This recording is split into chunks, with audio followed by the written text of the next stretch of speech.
This is Caleb Webb, and I am doing a run-through of the intake, combustion, and the exhaust system.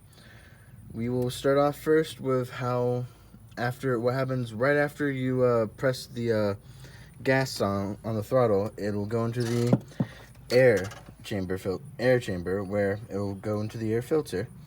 After the air filter cleanses the air particles, it'll go through here and it'll go through here, which is the mass airflow sensor. The mass airflow sensor regulates and shows how much air is supposed to be flowing through currently.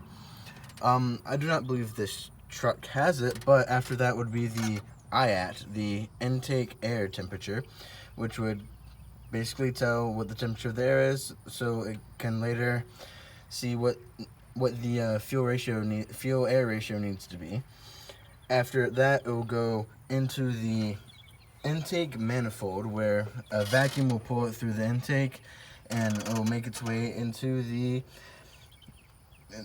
combustion cycle.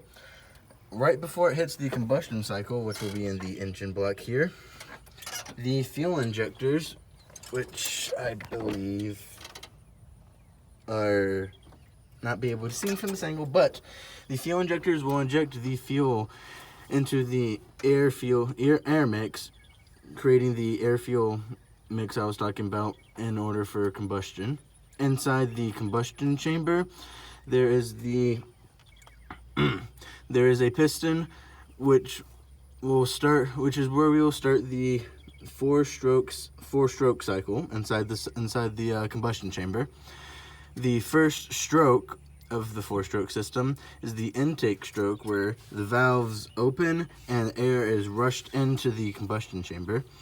After that, we get to the compression stroke, where the piston pushes up and starts to compress the air and fuel mixture. Also in the intake stroke is when the fuel is injected. After the compression stroke is the power stroke, right before it hits the top of the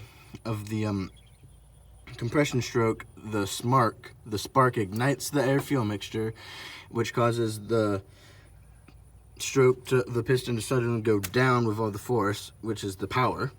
After that, it'll push itself back up and open the exhaust valve, which will let the excess exhaust escape the rest of the car so it doesn't harm it.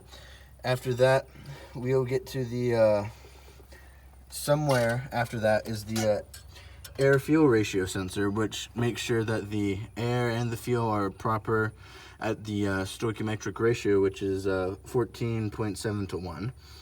After that, the exhaust goes into the catalytic converter, where it then rushes past the HO2 sensor to make sure to test the toxic levels of the exhaust, and then it'll escape out the back of the truck. And that's, in a nutshell, how the intake, compression, and exhaust system work together. Thank you.